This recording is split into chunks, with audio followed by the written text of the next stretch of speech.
You know how people always say everything's bigger in Texas? Well, turns out that includes the surprises as well. Before you move to Dallas, you're going to want to hear what actual families, newcomers, and even lifelong Texans have to say about what it's like. I surveyed my own clients and neighbors, real people who have moved here recently, and asked them, what do you wish you knew before you came to Dallas? Okay. And their answers, one, they made me laugh. Some of them were really insightful. Sometimes they were kind of terrifying, but shockingly relatable. So stick with me because at the very end, I'm going to reveal the one thing every single person mentioned in some form, and no one told them about it before they moved here. So let's dive in. So let's start with some juicy stuff. What totally caught people off guard when they moved to Dallas, or really the greater Dallas-Fort Worth area? One, golf ball sized hail. That's not a joke. That's a weather event here, and insurance companies know it. Homeowners know it. It's like, welcome to Texas, golf ball size hail. It's not about if we'll get hail, it's about when we'll get hail. So just know that they're not always golf ball size, but we do get golf ball, softball size. I mean, that's a big piece of hail. And so most of it's smaller, but I always tell my clients that I think it's important to get a garage because of that. You want to be able to put your car under cover in the spring, that whole spring weather. But we get hail. We can get hail now. It stormed all day today. So luckily it was 0% chance of hail. But it is something we need to pay attention to. Okay, another one was Texas heat. People told me, yeah, we knew it was hot, but we didn't realize it was like walk outside and feel like you get punched in the face hot. And it really is. I tell people July and August are really the hottest months. Is June hot? Yes. Is September warm? Yes. Is it November right now and it's still warm and we're wearing shorts and short sleeves? Yes. But I will say that July and August are super, super hot. And if you are anywhere from the north or the coastline, you may not be used to it because, like California has really great weather year round. So does Florida.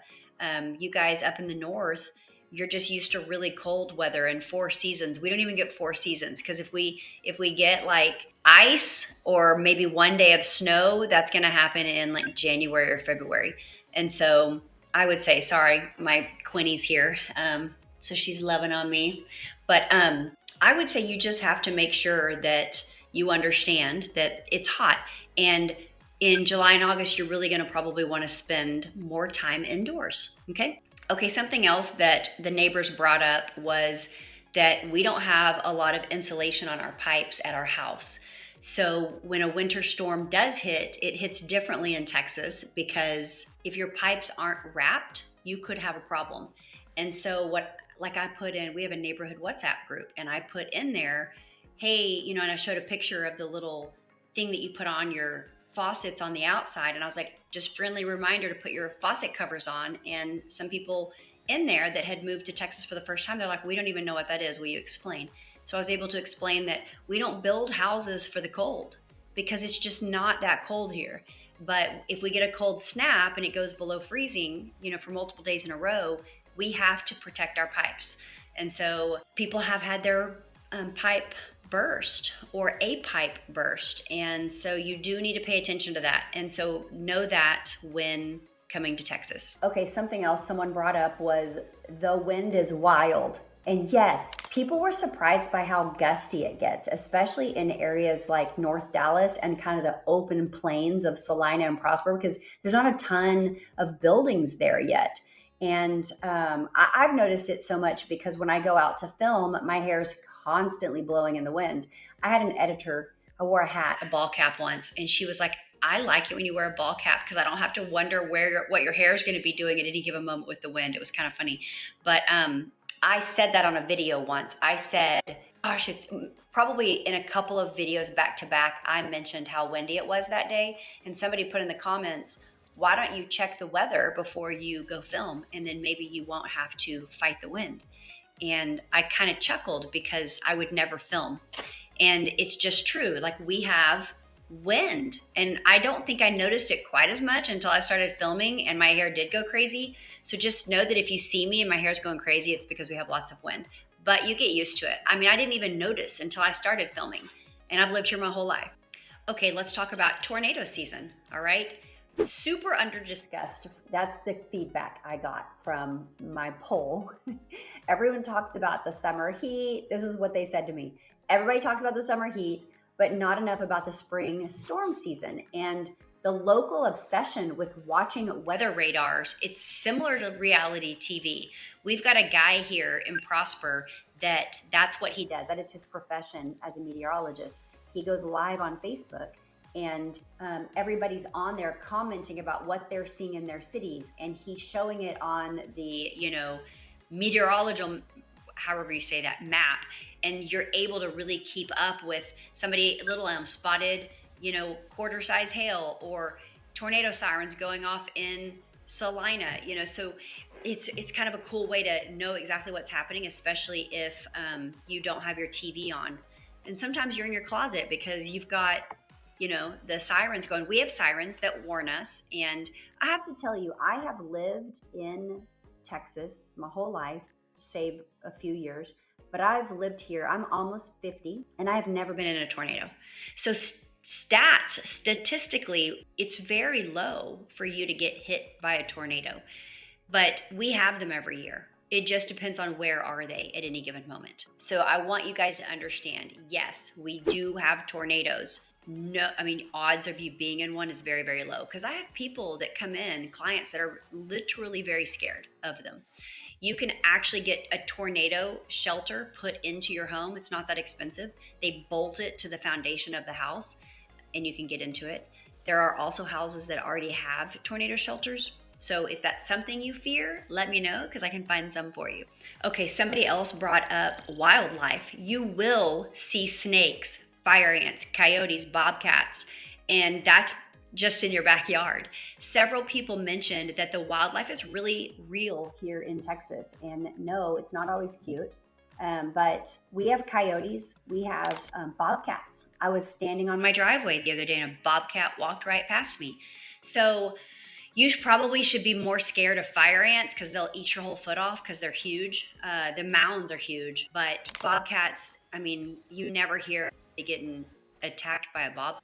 But just know that they are around, and snakes are around, coyotes, all the things. So you'll be fine, but it is something that Texas has. Okay, somebody else brought up walkability.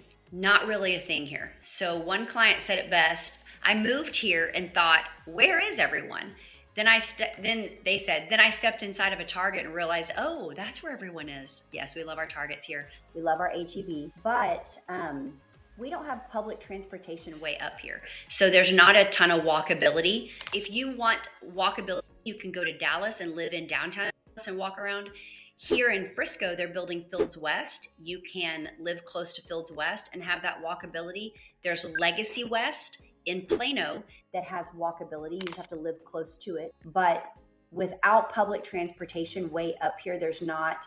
We are a car state. And so I would say, yes, we have public transportation in Dallas. And there's even a train that comes all the way up to Plano. So if you live in Plano, you can take the train all the way to Dallas and not have to sit in traffic every day. But for the most part, if you're going to live in North Dallas, you're going to get into a car to go places. All right, something else that Frisco and North Dallas specifically feels very transitional. So lots of people love the friendliness. Noted that a lot of residents are transplants because we have so many people moving here, which is exciting for some and lonely for others, because one of my clients said, I miss the rooted feeling of my hometown. And that's to be expected in relocations. When you move states, you're going to go through a period where you don't know a lot of people. And so it's really important to pick a community. That's normal with relocations, is moving to a new state or even a new city. You don't know people. And so it takes time. So if that's important to you, then let me help you find a community that has events. Like the community I live in, there's 10 events a month. So you can always plug in and meet people. You can get your kids involved and they meet other kids. Like I think tonight there was paint, and I don't know, you drink wine and you paint. So different things you can do in master planned communities that have lifestyle directors. So just talk to me about that when we talk on the phone or when we text, so that I know that that's something that's important to you, so you don't feel like you're on an island. But yes, you're going to feel like there's a lot of people that have moved here from other areas, which I think is really great with our culture, and diversity. So that's a lot of fun, but some people can feel a little bit isolated. Okay, going back to the no real public transportation up here. One of the comments that really made me laugh was driving is a contact sport here. And I think it depends on where you are, because the closer you go to Dallas, the crazier it's going to get. And they're not very nice down there. I mean, I lived in downtown Dallas for 6 years, and I got flipped off all the time. I got cussed out. I got cut off. And that's just inner city living. Anytime you're in a big metropolitan area, it's going to be crazier, and you're going to feel like you're playing Frogger. When I came out to Frisco, everything slowed down a little bit. And so, yes, there is still traffic, but I feel like people are nicer.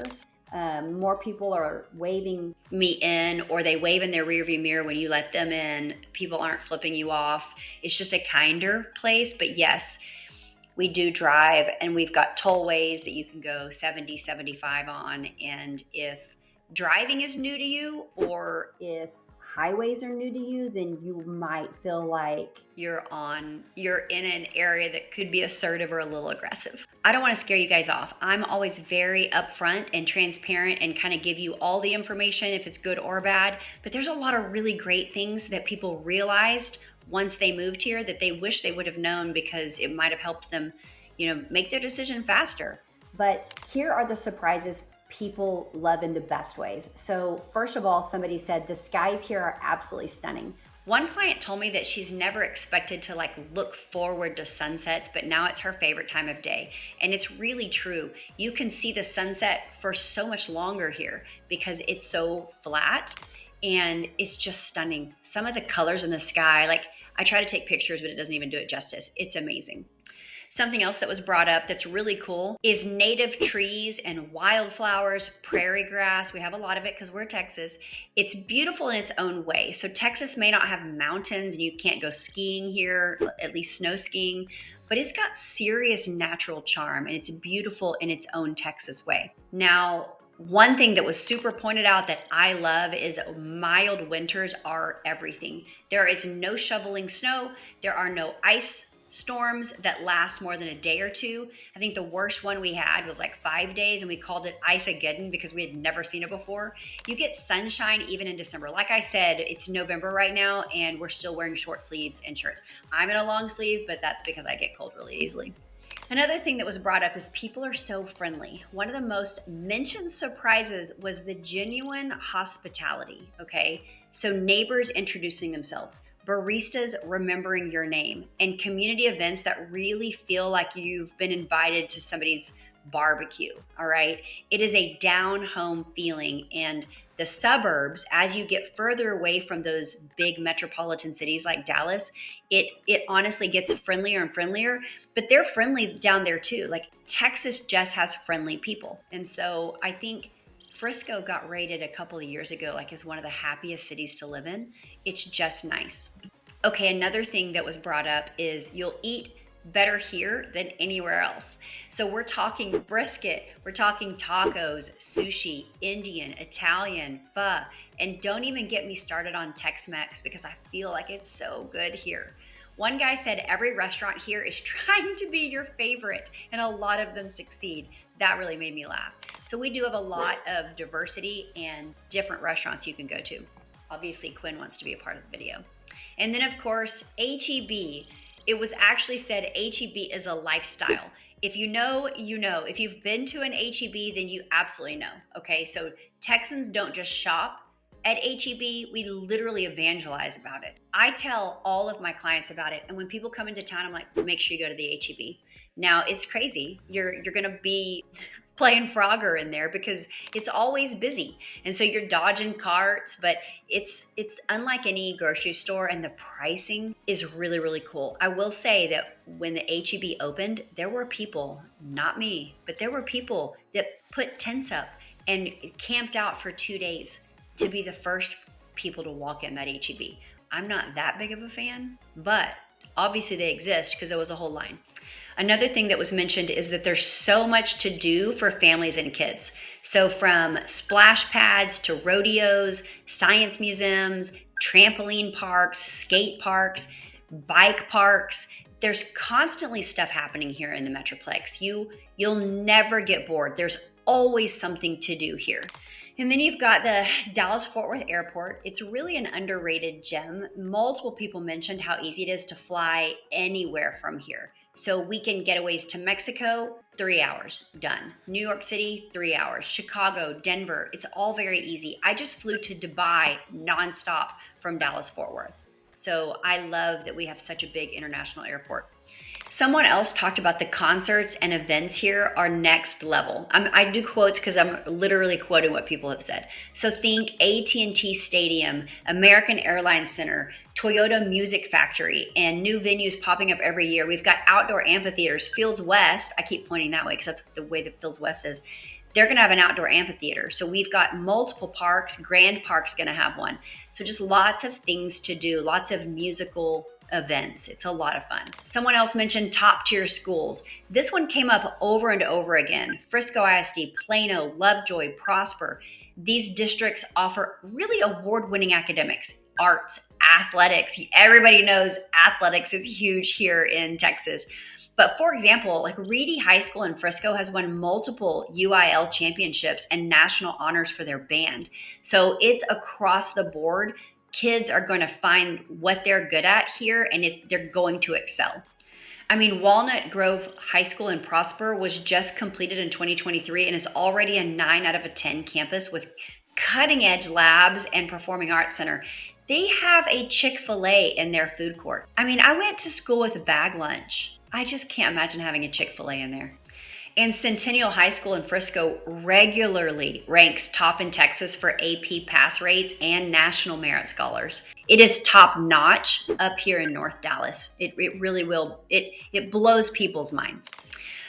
Okay, something else that was said is it feels like a fresh start. This was the sentiment from people who came from a more crowded, expensive, or fast-paced city. There's space here to breathe.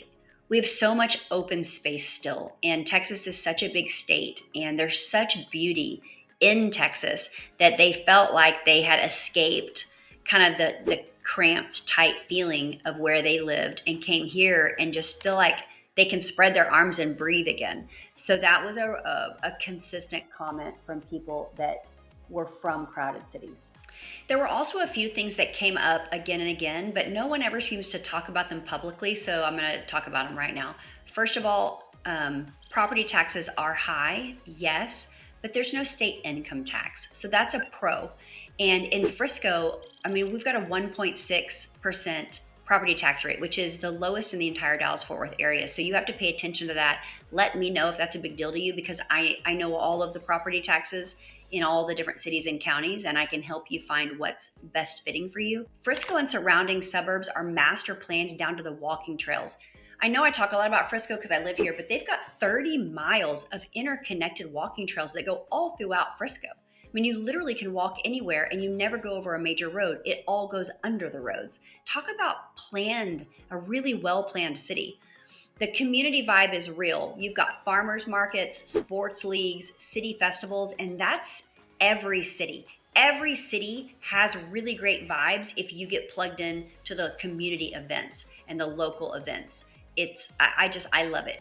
Another pro is access to healthcare, gyms, and wellness centers is phenomenal. We have top tier healthcare, and we have so many more hospitals opening up. So there's never going to be a lack for healthcare, and there's never going to be a lack for jobs in healthcare. Some of the cons, HOAs can be very involved.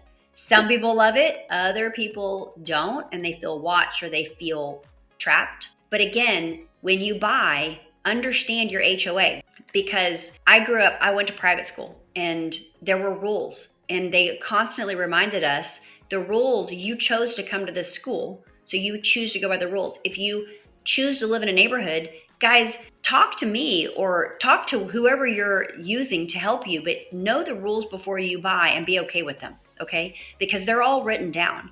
But don't buy in a community and then later complain because you think you didn't know, because they're all written down and you can read through them. So I just want to kind of put that out there, that it could be a con, but it's not if you're educated about it, and I can help you do that. Another somewhat con is new construction isn't always the highest quality. It depends on the builder. Okay, a few clients warned about corners being cut with builders, and this varies greatly neighborhood to neighborhood.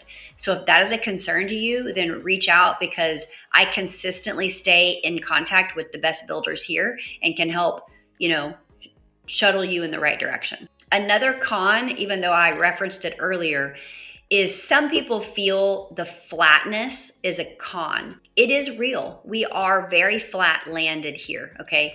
If you crave mountains or coastline, then Texas probably isn't the place for you, because we are prairies and farmland and flatness, for lack of a better word. Another con that came up is suburban sameness. And I struggle with this too, because some people find that parts of North Dallas are super repetitive, similar architecture, chain restaurants, and overly master planned out. And what I mean by that is you can drive down the street and you can't tell the houses apart because they look so much alike. And there's no character. So it's just, it's numbing. And so I don't prefer those neighborhoods. If that is something that would drive you crazy, then again, let me steer you in the right direction for neighborhoods that have restrictions on that. They have builder restrictions. They're called repetition rules. In the fields, which is where I'm at, then build the same house next to each other. So they can't look the same. And the developer was very strong on that. So a lot of the neighborhoods are that way, and I can guide you to which one is going to fit you the best. Okay, so what's coming to Dallas that you might not know about? I'm just popping this in there because I think it's exciting to know. Because if you're moving to Dallas in 2025 or 2026, here's what's going to shape your experience. First of all, I've always talked about Fields West because it's such a big deal coming to the metroplex. It is a $3 billion mega development. It's going to bring high-end retail. You think Legacy West meets Highland Park Village. And if you're not familiar with either one of those, it's totally okay. If you don't live here and you're watching my videos to try to figure out where you're going to move, Google Fields West. I think it's fieldswest.com or .org. But anyway, it's going to be unbelievable. The amount of restaurants and shopping, and it's all walkable. So when I talked about there's no public transportation up here, living close to Fields West, which again, it's going to be that way, I can walk over there. That's the Fields is one big continuum development, $10 billion development. Fields West is the $3 billion part of it. And it's going to have a Ritz-Carlton in it. It's going to have another hotel that I can't remember the name, but it's going to have Mastro's Steakhouse, Lululemon, Sephora. It's going to have Bloomies, which is a modern take on Bloomingdale's. There's so many. La La Land is a coffee shop that's getting super popular. There's just a ton of shops, and it's going to be a lot of fun, and it's walkable. So if you want to live in kind of that suburban urban feel, you can look at Brookside North, Brookside South, and the Preserve. They even East Village, which is starting in the 500s, is walkable. They're building a whole path underneath the Dallas North Tollway to get you here, so that nobody has to pass over the highway. So it's just an incredible development. Now, if you're interested in East Village, which is brand new, and they are starting in the 500s, which is in Frisco, it's incredible. I've been given extra % off. So if you come through me and use me as a realtor to buy in East Village, you'll actually get more money off than anyone else is going to be able to get, because I have a deal worked with them. So talk to me first before you go over there. So just to shore that up, Fields West, boutique hotels, resort, upscale restaurants, rooftop lounges, entertainment zones with live music and performing arts, the walkability outdoor gathering space. It's going to be like nothing else that we've seen anywhere in the Dallas-Fort Worth area. Something else that they're building right now is a new Universal Kids Park in Frisco. It's the first of its kind, actually. It's a concept that they wanted to build. It's a small park. It's 6 to 12-year-olds, and it's unique. They've never done it before, but that's coming, and it's already being built. It's really cool to watch. I'm not 100% sure when they're going to open, but I've heard it's been said that it's going to be the summer of 2026, so we'll see. It's just a major tourist draw, think economic boom and tons of local jobs. It's also what helped us. It helped Frisco drop their tax rate. We used to be more than 1.6%, and all of the commercial development, Fields West and Universal and all of that, HEB, all helped us. Commercial always helps with taxation. And so it was good for us property owners because it helped drop the property tax rate, which was really nice. I know I mentioned our hospital system, but we're upgrading even more. We've got so much still planned to be built. You've got more Texas Health, you've got Baylor Scott White, you've got UT Southwestern. They're all expanding their presence up here in North Dallas. And so we're just talking about a really stable healthcare system. Something else that we're doing right now as we speak, and will probably for the next couple of years, is they're expanding the Dallas North Tollway. It's supposed to go all the way through Salina and on up. And then Highway 380, it has been a massive headache, and everybody hates 380 because there was so much construction, because our infrastructure was growing. We had so many people moving here that we had to keep up with that growth. And so 380's been a nightmare, but they have all of these bridges. It looks like a big wave, a highway they built over all of the stoplights. And so you can just drive over them all and you don't have to stop at them now. And it has changed everything. So 380 is becoming so much better. So of course that lends itself to improved traffic flow in high growth corridors like Frisco, Salina, and McKinney and Prosper. We also have corporate relocations. So Frisco, Plano, Legacy West, Cypress Waters are all hotbeds for major companies moving here, and then obviously bringing more jobs and more growth. So here's what I've realized after hundreds of relocation conversations. It's not that people regret moving here. It's that they're often underprepared. Texas is different. It's bold, it's beautiful, it's hot, it's flat, it's welcoming, chaotic, organized, and absolutely full of surprises. And the thing no one told them, that they'd fall in love with the unexpected parts. The firefly lit evenings, the patio margaritas in November, which are fantastic, the way a stranger waves from their porch, the feeling that despite the crazy drivers and yes, the snakes or the bobcats, they've found home. So if you're thinking about making the move, I'm here to guide you through it. Hit that subscribe button and let's explore the neighborhoods, the schools, and the local gems together. Before you pack a single box, I'll help you find the exact house that you want. My name is Tiffany Caballero. Text me or call me. I get back to people really fast. I would love to help you. And until the next video, I hope you have a great rest of your day.